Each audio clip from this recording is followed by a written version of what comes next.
Dear student, welcome to this video. In this video, I am going to talk about the chapter 13 of the Halliday Resnick Walker book, and which is related to gravitation. जैसे कि आप सब लोग जानते होंगे कि gravity का concept जो है वो बहुत ज़्यादा इम्पॉर्टेंट है। ग्रेविटी की वजह से ही जो मून है वो रोटेट करता है अराउंड दी अर्थ, और अर्थ जो है वो रोटेट करती है अराउंड दी सन।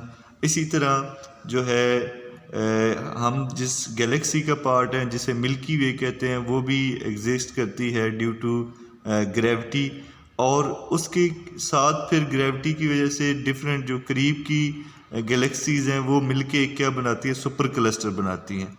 और ये सुपर क्लस्टर जो है वो अट्रैक्टेड है towards the main large attractor, जिसे क्या कहते हैं, ब्लैक होल कहते हैं। तो ये सारी चीज़ें जो हैं वो ग्रेविटी की वजह से एग्जिस्ट करती हैं, इसलिए जो है ग्रेविटेशन को समझना जो है वो बहुत ज़्यादा इम्पॉर्टेंट है। तो आज के लेक्चर में हम देखेंगे कि ग्रेविटेशन क्या है, न्यूटन्स लॉ ऑफ ग्रेविटेशन क्या है, राइट, न्यूटन्स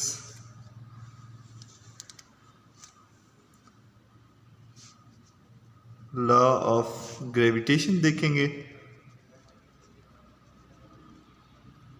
उसके बाद हम जो है प्रिंसिपल ऑफ सुपरपोजिशन देखेंगे, gravitation and principle of superposition, right. उसके बाद जो है हम ग्रेविटेशन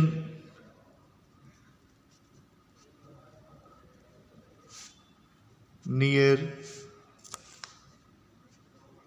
अर्थ सरफेस इसको स्टडी करेंगे, और फिर जो है हम देखेंगे ग्रेविटेशन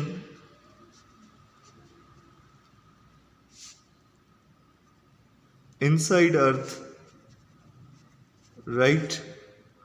और फिर जो है हम ग्रेविटेशनल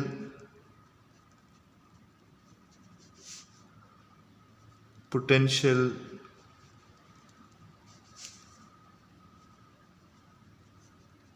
एनर्जी को डिस्कस करेंगे, राइट।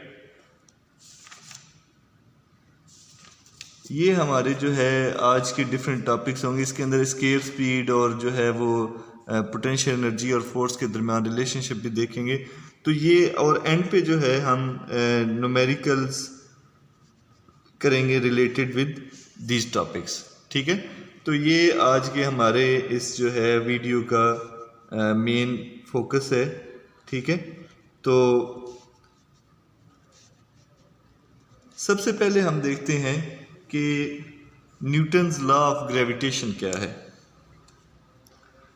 रादर देन कि ये कहा जाए कि अर्थ जो है वो अट्रैक्ट करती है या मून अट्रैक्ट करता है अपनी तरफ चीज़ों को ड्यू टू ग्रेविटी, न्यूटन्स ने ये कहा था कि every object in the universe attracts every other object with the force that is known as gravitational force, right. तो ये न्यूटन ने कंसेप्ट दिया था first of all in the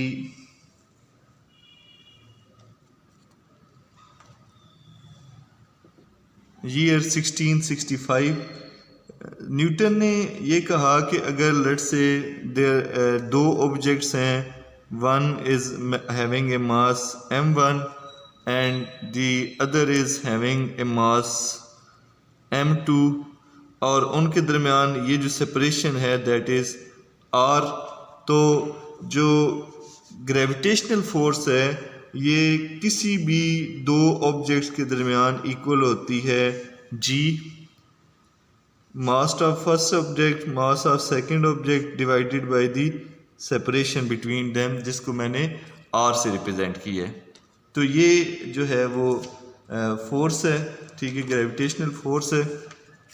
इसमें जो g की वैल्यू है ये यूनिवर्सल कांस्टेंट कहलाता है, ठीक है, या इसे ग्रेविटेशनल कांस्टेंट भी कहते हैं। ग्रेविटेशनल कांस्टेंट, इसकी वैल्यू जो है 6.67 इंटू 10⁻⁻⁻11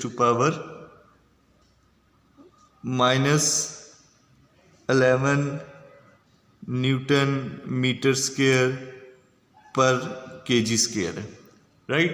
ये जो है ये जी की वैल्यू है। क्योंकि फोर्स जो है एक वेक्टर क्वांटिटी है, तो अगर हम फोर्स फाइंड आउट करना चाहते हैं तो ये जो डिस्टेंस होगा फिर ये हम इसे इस फॉर्म में लेंगे कि फोर्स अगर वेक्टर क्वांटिटी है, अगर हम पार्टिकल 1 पे फाइंड आउट करना चाहते हैं ड्यू टू पार्टिकल 2, तो m1 m2 over r square, और r साथ यूनिट वेक्टर आ जाएगा जो पार्टिकल 1 से पार्टिकल 2 की तरफ डायरेक्टेड होगा। इसी तरह अगर हम पार्टिकल 2 पे फाइंड आउट करना चाहते हैं ड्यू टू पार्टिकल 1, तो उसका मैग्नीट्यूड यही होगा, सही है, लेकिन वो उसकी डायरेक्शन क्या हो जाएगी, रिवर्स हो जाएगी। तो हम कह सकते हैं कि force on particle 1 due to particle 2 is equal to the force on particle 2 due to particle 1, but this is opposite in direction.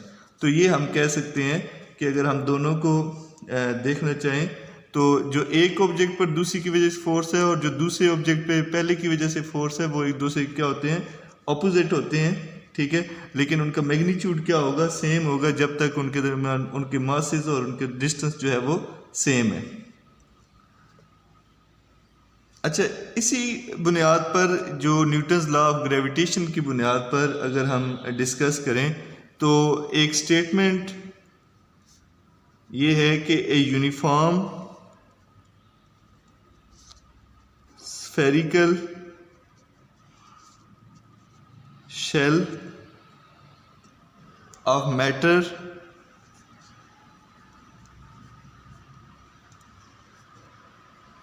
attracts a particle that is outside the cell, attracts a particle that is outside the shell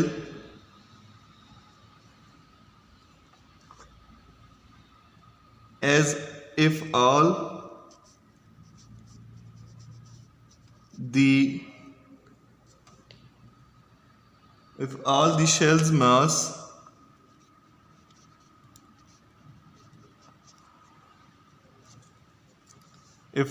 shell's mass were concentrated at its center, कि एक जो uniform spherical shell है वो हर मास को अपने centre की तरफ खींचता है। लेट्स से अगर हम अर्थ की बात करें तो अर्थ को हम as a spherical shell consider कर सकते हैं।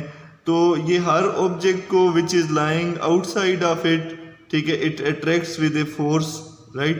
तो यही वजह बनी थी जब न्यूटन ने जो है एक एप्पल के गिरने से जो है वो ग्रेविटेशन को कहा कि this is due to earth gravity, और फिर उसी रिजल्ट को जनरलाइज किया in the form of Newton's law of gravitation, right.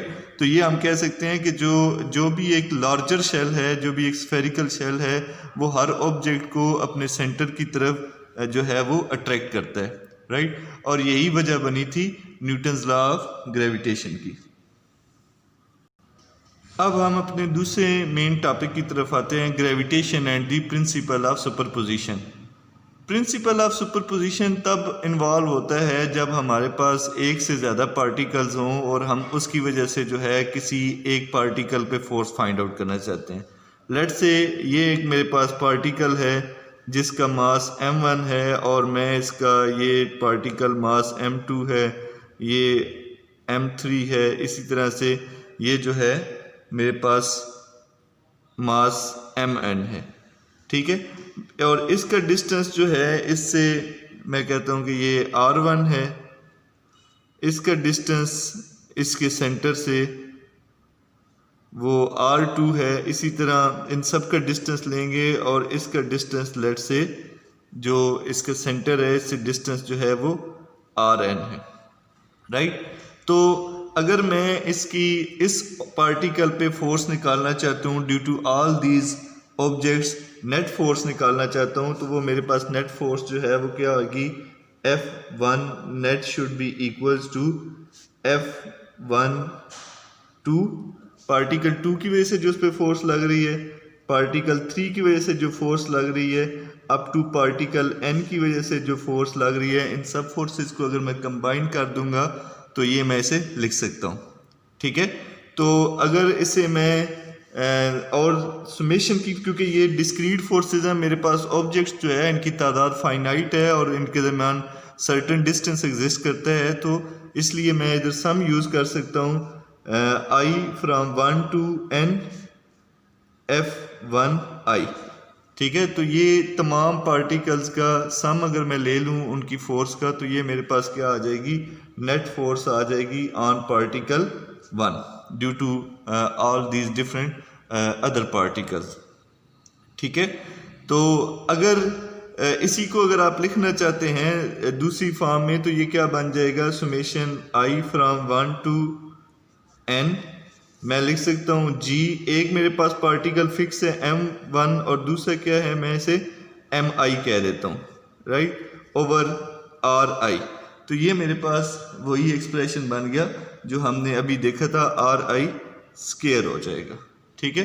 तो ये इस तरह से मैं जो है फोर्स फाइंड आउट कर सकता हूँ।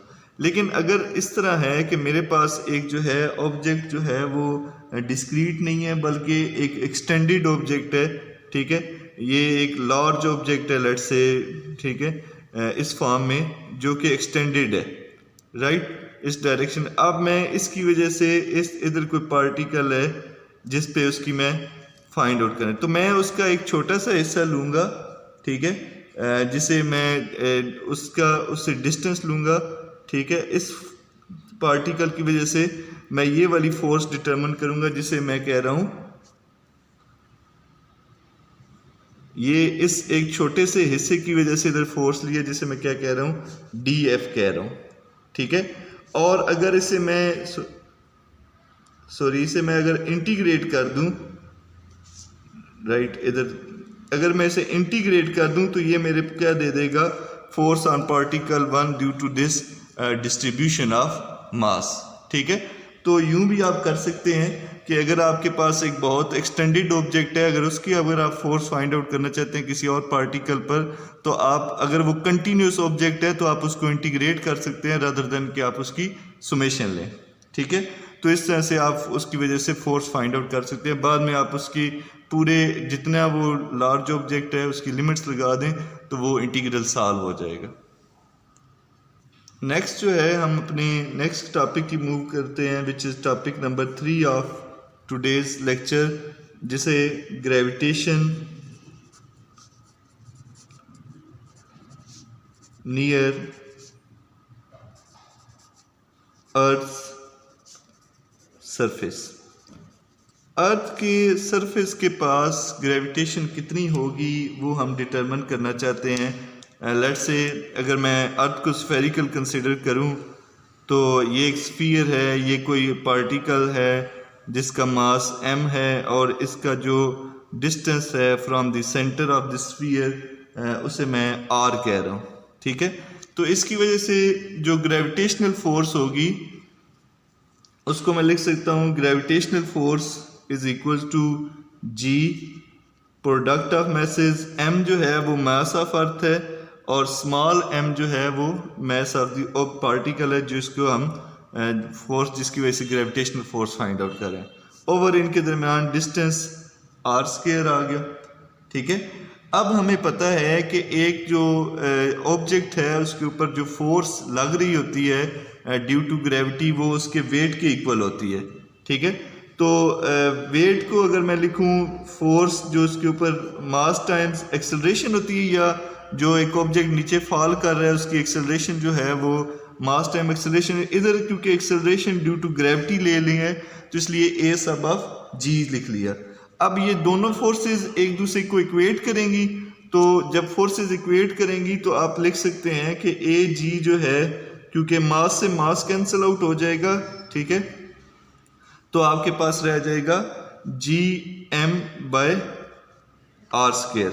आपको इस एक्सप्रेशन से लग रहा होगा कि जितना r कम होगा इतनी एक्सेलरेशन ड्यू टू ग्रेविटी जो है वो ज़्यादा होगी, और जितना r बढ़ता जाएगा मीन्स कि आप सरफेस ऑफ अर्थ से जितना ऊपर जाते जाएंगे इतनी एक्सेलरेशन ड्यू टू ग्रेविटी जो है वो कम होती जाएगी। अब सोचने की बात यह है कि हम जो एक्सेलरेशन ड्यू टू ग्रेविटी लेते हैं नॉर्मली न्यूमेरिकल्स में या सॉल्व करते हुए, वो हम फिक्स वैल्यू ले लेते हैं g = 9.8 मीटर पर सेकंड स्क्वायर। ये हम फिक्स वैल्यू जो है वो कंसिडर करते हैं, हालांकि ये जो है वो फिक्स नहीं होनी चाहिए, ठीक है। फिक्स क्यों नहीं होनी चाहिए, उसकी 3 बुनियादी वजूहात हैं। एक तो ये है कि हम इसमें ये कंसिडरेशन ले रहे होते हैं कि अर्थ का मास जो है वो यूनिफॉर्मली डिस्ट्रीब्यूटेड है, हालांकि ऐसा नहीं है, ठीक है। तो पहले ये g की वैल्यू हम फिक्स नहीं कर सकते। उसकी आर्गूमेंट में सबसे पहली वजह ये है कि earth mass is not uniformly distributed, ठीक है। तो अर्थ का मास क्योंकि कहीं पहाड़ हैं, कहीं जो है वो डिफरेंट है, तो ये मास यूनिफॉर्मली डिस्ट्रीब्यूटेड नहीं है, इसलिए हम ये नहीं कह सकते कि जी की वैल्यू फिक्स है, ठीक है। दूसरी बात ये है कि जिसकी वजह से हम इसको फिक्स नहीं कर सकते, earth is not a sphere. Earth की जो शेप है वो एलिप्सॉइड टाइप की है, ठीक है, एलिप्स की शक्ल की है, ठीक है। और इसका इक्वेटोरियल रेडियस जो है इसके पोलर रेडियस से ग्रेटर है, सही है। तो इसका मतलब है कि जो पोल पे जो पॉइंट होगा वो क्लोज होगा और इक्वेटर की निस्बत, ठीक है। तो इसीलिए जो है जो फ्री फॉल एक्सेलरेशन है वो सी लेवल पे ज़्यादा होती है, ठीक है। जो इक्वेटर के पास सी है उन पे ज़्यादा होती है पोल्स की निस्बत। तो हम कह सकते हैं कि अर्थ क्योंकि यूनिफॉर्म स्फीयर नहीं है, इसलिए जो है इसके जो जी है वो कांस्टेंट नहीं हो सकता। तीसरी वजह ये है कि अर्थ इज रोटेटिंग, ठीक है। तो इस अर्थ की रोटेशन की वजह से भी हम जी को फिक्स नहीं कर सकते। अभी हम जो है वो देखेंगे कि जी की वैल्यू किस तरह फिर वेरी करती है विद रिस्पेक्ट टू ग्रेविटी, अगर हम ये सारी कंसिडरेशन लें। तो इन सारी चीज़ों को देखते हुए हम एक सिचुएशन कंसिडर करते हैं जिसमें मैं ये बताने की कोशिश करूँगा कि जो है वो किस तरह से जो है हम निकाल सकते हैं acceleration due to gravity. Let's consider कि मेरे पास एक जो है ये अर्थ है, राइट, और यहाँ पर एक जो है वो क्रेट लाई कर रहा है, ठीक है। और ये जो है इसका डिस्टेंस जो है इससे लेट्स से अर्थ रोटेट भी कर रही है, इसमें हम ये भी कंसिडर करेंगे। और ये जो है इसका डिस्टेंस इस पॉइंट से मैं इसको अगर आर कंसिडर कर लूँ, तो अब अगर मैं इधर देखूं तो फोर्सेस को अगर रिजॉल्व करूं तो इस अगर ये क्रेट है मेरा यहाँ पर लाई कर रहा है, लेट्स से क्रेट, ठीक है। तो इसके ऊपर जो अपवर्ड फोर्स है वो नॉर्मल रिएक्शन की है, नॉर्मल फोर्स है, राइट। और डाउनवर्ड जो फोर्स है वो इसके ऊपर एक तो इसका क्या है ग्रेविटेशनल फोर्स है, जिसको मैं क्या कह रहा था, mass time the acceleration due to gravity a sub of जी, ठीक है। और एक उसका जो डाउनवर्ड एक्ट कर रहा है वो उसका क्या है, वेट भी उसका क्या है, इस अगर इसका मास m है इस क्रेट का, तो जो डाउनवर्ड फोर्स एक और एक्ट कर रही है वो उसका क्या है, वेट भी है, ठीक है। W = mg। तो ये जो है वो डिफरेंट जो है वो फोर्सेस जो हैं वो इन्वॉल्व हैं, ठीक है, जो इसके ऊपर एक्ट कर रही हैं। अगर हम इनको देखें तो क्योंकि ये ऑब्जेक्ट रोटेट भी कर रहा है, तो अगर नेट फोर्स हमें पता है बाय न्यूटन्स सेकंड लॉ, जो नेट फोर्स है वो किसके इक्वल होती है, ma के इक्वल होती है, सही है। अच्छा, अब जो अपवर्ड फोर्स है वो क्या है? नॉर्मल फोर्स है। अब जो डाउनवर्ड फोर्स है वो क्या है? एम ए जी, ग्रेविटेशनल फोर्स है। ठीक है, और मास, अब एक्सेलरेशन के अंदर मैंने जो है वो इंक्लूड करने के लिए, रोटेशन को इंक्लूड करने के लिए ए जो होता है माइनस ओमेगा स्क्वायर आर के इक्वल होता है। सही है। ए जो होता है रोटेशनल मोशन के अंदर, आपने पहले भी पढ़ रखा है कि A is equal to minus omega square R के इक्वल होता है रोटेशनल मोशन में। तो एक्सेलरेशन की जगह मैं क्या पुट कर देता हूँ? माइनस ओमेगा क्या है? एंगुलर वेलोसिटी है। ओमेगा क्या है? एंगुलर वेलोसिटी है। ठीक है, क्योंकि अर्थ रोटेट कर रही है तो उसकी एंगुलर वेलोसिटी होगी कुछ ना कुछ। अब जो नॉर्मल फोर्स है वो क्या कर रही है? अगर ये क्रेट यहाँ पर खड़ा है और गिर नहीं रहा, ठीक है, ये अर्थ की तरफ फॉल नहीं कर रहा, तो जो क्रेट होगा उसकी जो नॉर्मल फोर्स होगी वो किसको बैलेंस कर रही होगी? वेट को बैलेंस कर रही होगी।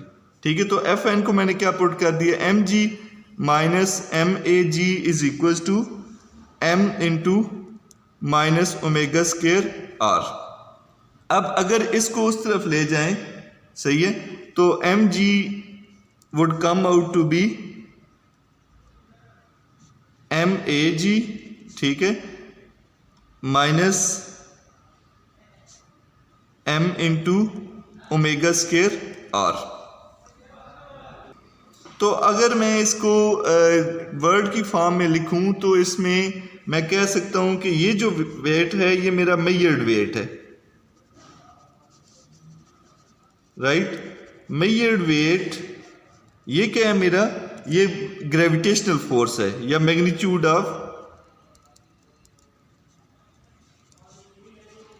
ग्रेविटेशनल फोर्स है। राइट, और इसमें से मैं सब्ट्रैक्ट कर रहा हूं, किसको सब्ट्रैक्ट कर रहा हूं जी? मैं, ये क्या है मेरे पास? Mass times the centripetal acceleration है। ये आप इसे कह सकते हैं सेंट्रीपिटल फोर्स को मैं बीच में से क्या कर रहा हूं? माइनस कर रहा हूं। तो इसका मतलब ये हुआ कि अगर एक ऑब्जेक्ट जो है वो लाई कर रहा है तो उसका जो मेजर्ड वेट होगा वो कम होगा इस सेंट्रीपिटल फोर्स की वजह से, क्योंकि अर्थ जो है वो रोटेट कर रही है तो उसका जो मेजर्ड वेट होगा वो उसके एक्चुअल वेट से जो है वो कम होगा। अगर इसी एक्सप्रेशन के अंदर मैं इस इक्वेशन, इसे इक्वेशन ए का नाम देता हूं, तो अगर मैं इसे डिवाइड इक्वेशन ए बाय एम, अगर मैं इसे एम के ऊपर डिवाइड कर दूं तो मुझे क्या हासिल होगा? इधर जी रह जाएगा, is equal to a g minus omega square are. तो ये एक और बड़े इंपॉर्टेंट रिजल्ट पे मैं पहुंच गया हूं कि जो एक्सेलरेशन ड्यू टू ग्रेविटी जिसे हम फिक्स लेते हैं ये अब फिक्स नहीं होगी, बल्कि ये किस फैक्टर से कम हो जाएगी? Minus omega square are. तो इसे मैं लिख सकता हूं कि ये क्या है? This G is free fall acceleration is equals to free fall acceleration जो है, ये कौन सी एक्सेलरेशन है? ग्रेविटेशनल एक्सेलरेशन माइनस ये कौन सी एक्सेलरेशन है? ये जो ओमेगा स्क्वायर आ रहा है इसे मैं क्या कह रहा हूं? Centripetal acceleration. तो यूं जो है जो आपके पास फ्री फॉल एक्सेलरेशन होगी वो कम होगी जो हम जी की वैल्यू नॉर्मली लेते हैं जब भी ऑब्जेक्ट जो है वो फ्रीली फॉल कर रहा है। किस वजह से? कि ये जो है उसके ग्रेविटेशन की वजह से। और ये जो कमी है ये किसकी वजह से आई है? ये अर्थ की रोटेशन की वजह से आई है, जो हमारा मेन मकसद था इस टॉपिक के अंदर कैलकुलेट करने का। तो जब भी अर्थ की रोटेशन हम कंसिडर करेंगे तो जो उसकी एक्सेलरेशन होगी वो कम हो जाएगी by the factor of centripetal acceleration. Next जो है हम अपने नेक्स्ट टॉपिक की तरफ मूव करते हैं, which is our fourth one for today, that is gravitation inside earth. Earth के अंदर ग्रेविटेशन या ग्रेविटेशनल फोर्स क्या होगी? तो सबसे पहले तो हम एक लॉ देखते हैं, एक थ्योरम देखते हैं। थ्योरम ये कहता है a uniform shell of matter, a uniform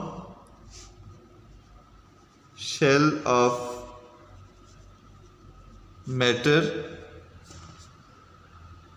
exerts no net gravitational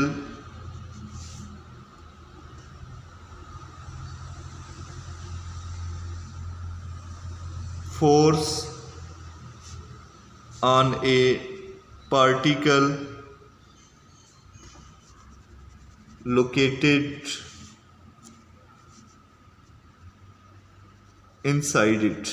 कि एक जो है अगर यूनिफॉर्म स्फेरिकल शेल है तो उसके अंदर जो नेट ग्रेविटेशनल फोर्स होती है वो ज़ीरो होती है। अगर इस चीज़ को हम कंसिडर करें तो अर्थ की अगर लेट से ये एक अर्थ है जिसे मैं एज ए सफ़ीर कंसिडर कर रहा हूँ, तो ये जो है अगर सेंटर ऑफ अर्थ है, ठीक है, तो हर ऑब्जेक्ट जो इसके अंदर लाई कर रहा है उसके ऊपर जो है वो net gravitational force zero, net की बात कर रहा हूँ once again, net gravitational force, sum of all the forces gravitational forces वो ज़ीरो होगा। लेकिन कंसिडर करने इसमें एक पॉइंट जो गौर तलब है वो है वो यूनिफॉर्म शेल होना चाहिए। तो क्या अर्थ एक यूनिफॉर्म शेल है? ठीक है, पहली बात तो ये है। अगर तो यूनिफॉर्म शेल है तो फिर तो इनसाइड जो भी ऑब्जेक्ट होगा वो उसकी जो है वो जो नेट ग्रेविटेशनल फोर्स है वो ज़ीरो होने चाहिए। लेकिन अर्थ अगर यूनिफॉर्म शेल नहीं है तो फिर ये एग्जिस्ट नहीं करेगा। तो एक ऑब्जेक्ट जैसे जैसे जो है वो अर्थ के इनसाइड मूव करेगा, ठीक है, तो यहाँ पर ये जो सरफेस है इसके ऊपर जो है वो फोर्स जो है वो मैक्सिमम होगी। और जैसे जैसे ये सेंटर की तरफ एक ऑब्जेक्ट मूव करे तो होना तो ये चाहिए कि उसकी ग्रेविटेशनल फोर्स क्या करती जाए, डिक्रीज करती जाए, ठीक है। लेकिन अगर तो अब अगर हम एक आर्गूमेंट कंसिडर करें तो हमें पता है कि फोर्स जो होती है वो Gm/r² है। तो जितना कोई मास जो है वो अर्थ के करीब आएगा उसकी ग्रेविटेशनल फोर्स इंक्रीज करनी चाहिए, सही है। तो ये एक आर्गूमेंट है जो सपोर्ट करता है कि ग्रेविटेशनल फोर्स को इंक्रीज करना चाहिए। लेकिन अगर हम दूसरा आर्गूमेंट देखें तो अगर जो शेल है जैसे जैसे ऑब्जेक्ट एक करीब आता जाएगा तो जो अपवर्ड वाला पोर्शन है वो थिक होता जाएगा, उसकी फोर्स जो है वो कम होती जाएगी। तो इसकी वजह से फोर्स जो है वो क्या होनी चाहिए, डिक्रीज होनी चाहिए, सही है। तो अगर जो है हम अर्थ को as a uniform shell consider करेंगे तो जो उसकी ग्रेविटेशनल फोर्स है वो डिक्रीज होनी चाहिए as we move toward the centre of earth. और अगर जो है हम इसे यूनिफॉर्म शेल नहीं कंसिडर करते, नॉन यूनिफॉर्म शेल कंसिडर करें, तो फिर जो है वो ग्रेविटेशनल फोर्स जैसे जैसे आप सेंटर ऑफ अर्थ की तरफ मूव करेंगे तो वो इंक्रीज करती जाएगी। तो वंस अगेन ये डिपेंड करता है कि हम अर्थ को as a uniform shell consider कर रहे हैं या नहीं कर रहे। Next we move towards the fifth topic which is gravitational potential energy.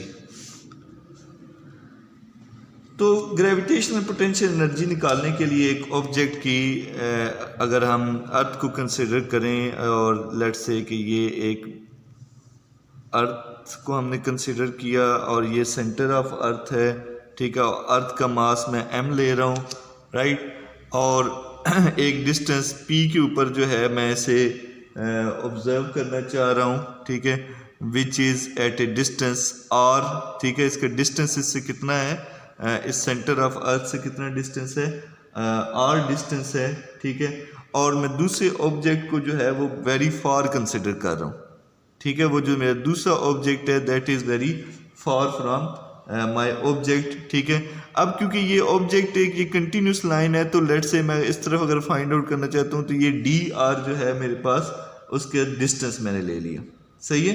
तो अब फोर्स क्योंकि वेरिएबल हो जाएगी इसके अलांग, क्योंकि डी आर है, ठीक है। तो इस ऑब्जेक्ट को मैंने मूव कराना है बहुत ही लार्ज डिस्टेंस के ऊपर, तो फोर्स मुझे वेरिएबल लगानी पड़ेगी, राइट। क्योंकि जिस तरह से ग्रेविटी से वे होता जाऊंगा तो फोर्स जो है वो वेरी करती जाएगी। तो वर्क डन अगर मैं निकालना चाहता हूँ वही फार्मूलाज हैं जो हम ऑलरेडी कंसिडर कर। इस पॉइंट पी पे पहले ऑब्जेक्ट था, इसे मैं जो है वो फार लेके जा रहा हूँ। तो कहाँ लेके जा रहा हूँ? वेरी फार, ठीक है। तो ये मेरे पास फोर्स जो है वर्क डन क्या होता है? एफ डॉट डिस्टेंस, और डिस्टेंस मैंने क्या ले लिया? डी आर ले लिया। अब limits of integration D R पर होंगी। डी आर यहाँ से स्टार्ट हो रहा है और ये क्या है? डिस्टेंस आर है from the centre of earth, और इसे मैं कहाँ लेके जा रहा हूँ? Very far from this point. उसको मैं क्या ले लेता हूँ? Let's say that point is at infinity. अब हमें पता है इसको इनसाइड अगर हम ओपन करें तो F R dot D R हमें पता है कि ये होगा एफ आर डी आर और इनके दरमियान angle cosine theta, dot product है ना। तो क्योंकि ये दोनों एक ही डायरेक्शन में है तो cos 0 जो है वो 1 हो जाएगा। तो F R dot D R जो है ये एफ आर डी आर के इक्वल आ जाएगी, क्योंकि इनके दरमियान एंगल क्या है? वो 0 है, सही है। अच्छा, अब इस वैल्यू को अगर उधर मैं सब्स्टिट्यूट करूं तो ये मेरे पास, मुझे पता है कि फोर्स कितनी है मेरे पास, ग्रेविटेशनल फोर्स है, तो that is equals to minus G M M by इनके दरमियान डिस्टेंस कितना है? आर स्क्वायर ये होती है और डी आर इसका मैं डिस्टेंस ले रहा हूँ, सही है। अब जब आप इसे सॉल्व करेंगे, लिमिट्स ऑफ इंटीग्रेशन जो है वो पुट करेंगे, तो आपके पास जो रिजल्ट आएगा वो कुछ इस तरह से होगा कि ये बन जाएगा G M M by R, और लिमिट्स ऑफ इंटीग्रेशन क्या है? R to infinity. जब आप इन्फिनिटी इसमें सब्स्टिट्यूट करेंगे तो ये क्या हो जाएगा? आर 1 ओवर, जब ऐसे आर ओवर इन्फिनिटी, आर को इन्फिनिटी पुट करेंगे तो ये 0 हो जाएगा, माइनस ये क्या बन जाएगा? G M M by R. तो ये मेरे पास आ गई जो है वो, क्योंकि हमें पता है कि वर्क डन जो होता है वो किस में अपीयर होता है। हमने अभी प्रीवियसली देखा कि work done appears as negative of, इसे सॉरी मैं इधर लिखता हूँ, work done appears as minus delta U. तो डेल्टा यू क्या आ जाएगा? Minus U F minus U I, या U I minus U F, इसे अगर इस तरह से कंसिडर करें तो हम ये कह सकते हैं कि जो फाइनल पॉइंट है, क्योंकि वो इन्फिनिटी पर है, ठीक है, तो इन्फिनिटी पर जाकर जो है वो जो पोटेंशियल एनर्जी है वो क्या हो जाएगी? 0 हो जाएगी। तो इसलिए मैं लिख सकता हूँ इसको, एक पॉइंट को ये 0 हो जाएगा, ठीक है। तो मैं लिख सकता हूँ कि जनरली पोटेंशियल एनर्जी, या ये पॉइंट जो है वो एक 0 हो जाएगा, तो potential energy is equals to minus G M M by R, ठीक है, जिसमें जी क्या है? वही ग्रेविटेशनल कांस्टेंट है, एम जो है वो मास ऑफ अर्थ है, स्मॉल एम वो मास है जिसको आप, जिसकी वजह से अट्रैक्शन देख रहे हैं, ये जो दूसरा मास जहाँ पर लाई कर रहा है, आर जो है उसका डिस्टेंस है। तो यूं जो है हम जो है gravitational potential energy find out कर सकते हैं for the case of a small mass M जो यहाँ पर लाई कर रहा था, ठीक है, और जिसे हम जो है फिर इनफाइनाइट डिस्टेंस पे हमने मूव किया, राइट। तो यहाँ पर जो मास लाई कर रहा था विच दैट इज एम, उसकी वजह से हमने जो है gravitational potential energy find out की है। और एक और बात ये बताता चलूँ कि हमने जब इस ऑब्जेक्ट को मूव किया है तो क्योंकि हमें पता है कि जो ये वर्क डन है, ठीक है, वो फोर्स जो लगी है उसके ऊपर वो कंजर्वेटिव फोर्स है, और कंजर्वेटिव फोर्स जो होती है वो पाथ इंडिपेंडेंट होती है।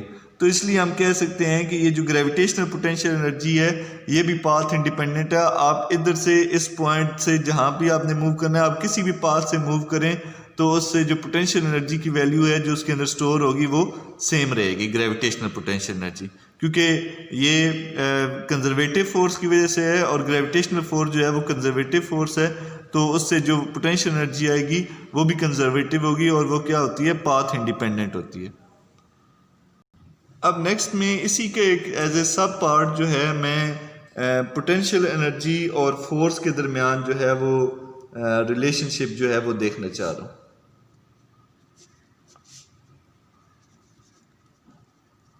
क्योंकि मुझे पता है कि फोर्स जो होती है वो minus D U by D R होती है, ये डी एक्स होती है एक्चुअली, लेकिन इस केस में ये क्या हो जाएगी, minus D U by D R हो जाएगी। तो अगर मैं फोर्स निकालना चाहूँ तो मुझे पता है कि फोर्स और पोटेंशियल एनर्जी के दरमियान रिलेशन, तो मुझे पता है D by D R of G M M by, इसे मैं इधर स्मॉल आर लिख देता हूँ फॉर द टाइम बीइंग, ठीक है।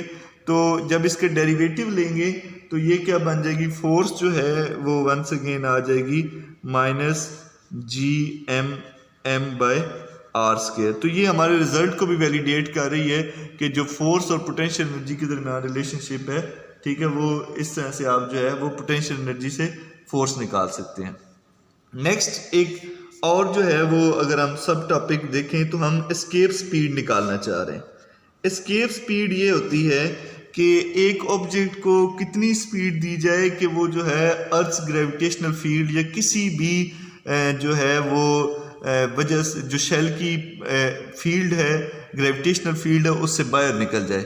तो इसका मतलब है कि हमें उसे जो है वो इनफाइनाइट डिस्टेंस पे लेके जाना पड़ेगा ताकि उसकी जो है वो उधर जाके वो स्टैटिक हो जाएगा। तो वो जब अर्थ की ग्रेविटेशनल फील्ड से बाहर निकलोगे तो उसे क्या कहेंगे, escape speed for earth gravitational field. इस तरह मून है या कोई और स्टार है, उसकी वजह से भी आप जो है वो ग्रेविटेशनल फील्ड निकाल सकते हैं।